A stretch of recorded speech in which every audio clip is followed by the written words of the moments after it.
आज मीरा एक ऐसे ओहदे पर है जहां पहुंचना नामुमकिन तो नहीं पर मुश्किल ज़रूर है। वो भी ऐसे हालातों में जब सास इतनी खतरनाक हो, जॉइंट फैमिली हो। बेचारी मीरा 21 साल की थी जब लीलावती जी के घर ब्याह कर आई थी। मध्यम वर्गीय परिवार की लड़की ने जब ससुराल में अपना पहला कदम रखा तो मीरा के कानों में घर की किसी औरत की आवाज़ गूंजी, अब तो आराम के दिन आ गए लीलावती तेरे, बैठ कर रोटी तोड़ना। घर की बुआ सास बोली, तेरे पैरों में वैसे भी दर्द रहता है, खूब पैर मस्कवाना बहुरिया से। ये सुन मीरा के अरमानों को जैसे धक्का लग गया हो। वो तो यही सोच कर आई थी कि उम्र ही क्या है, अभी मेरी पढ़ने में होशियार हूँ, ससुराल जाकर अपनी पढ़ाई जारी रखूँगी, अपने पैरों पर खड़ी होंगी, पति के साथ कंधे से कंधा मिलाकर चलूँगी।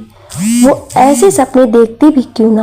विवेक मीरा के पति ने ब्याह से पहले फ़ोन पर बतियाते समय हमेशा यही तो कहा कि जितना चाहो उतना पढ़ना, मेरे घर में सब तुम्हें रानी की तरह रखेंगे। उसे क्या पता था कि बेटे को तो राजा की तरह रखते हैं, पर बहू तो पराए घर से आई है, घर की नौकरानी है। कुछ भी यहाँ मुफ्त में नहीं मिलेगा, हर चीज़ की कीमत आपको अपने शारीरिक श्रम से चुकानी पड़ेगी। बीमार तो घर की बहुएं पढ़ ही ना सकती, वो तो बस नाटक करती हैं। बेचारी मीरा भैंस पोरों का काम, उनकी सानी दूध काढ़ना, उनका गोबर उठाना सब करती, क्योंकि भैंस का दूध मीरा के बच्चे भी पीते थे। दोनों समय की रोटी चूल्हे पर ही बनती, क्योंकि गैस की किसी को पसंद नहीं थी। मेघ आ जाए तो जल्दी से चूल्हा बुझाकर अंदर के चूल्हे पर आटा लेकर भागना पड़ता। सिल पर ही मसाला पीसती, मिर्च का तीखापन हाथों और आंखों से ख़त्म ही ना हो पाता, तब तक दूसरे छौंक की सब्जी के लिए बट्टा चलाना पड़ता। सासू माँ बस बैठी बैठी हुक्म करती, साग पसंद ना आता तो थाली छोड़ देती और 10 बातें अलग सुनाती। आज तक मजाल है सास ने अपनी पेटीकोट भी अपने हाथ धोया हो।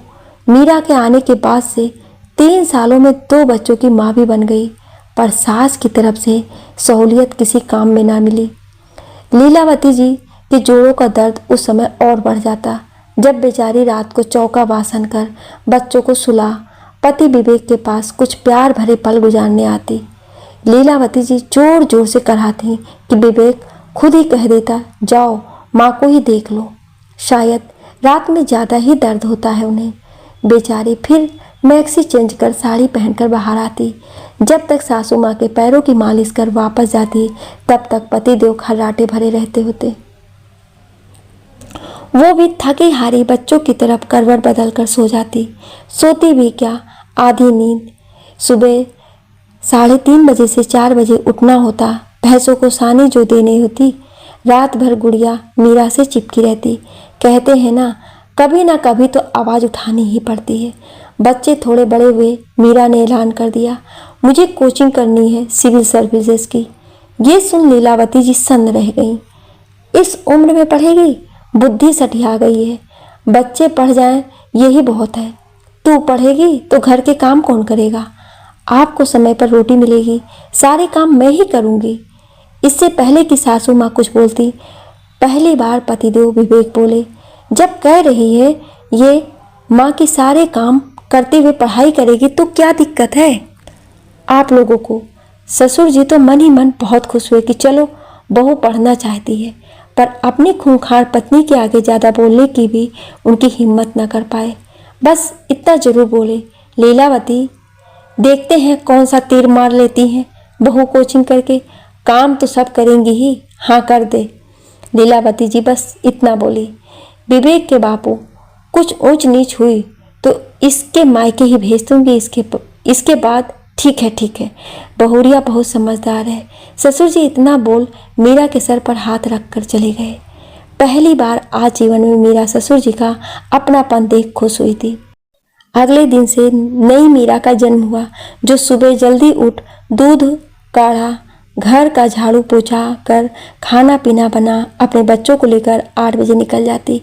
बच्चों को स्कूल छोड़ देती, खुद आगे कोचिंग चली जाती। बच्चों के आने से पहले कोचिंग से आ जाती।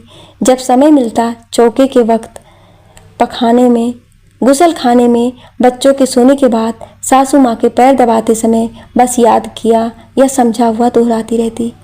लीलावती जी ससुर जी से कहती, बहुरिया अधिकारी तो नहीं, पागल खाने में जरूर भर्ती हो जाएगी। पूरे दिन बड़बड़ाती है। धीरे धीरे मेहनत रंग ला रही थी मीरा की।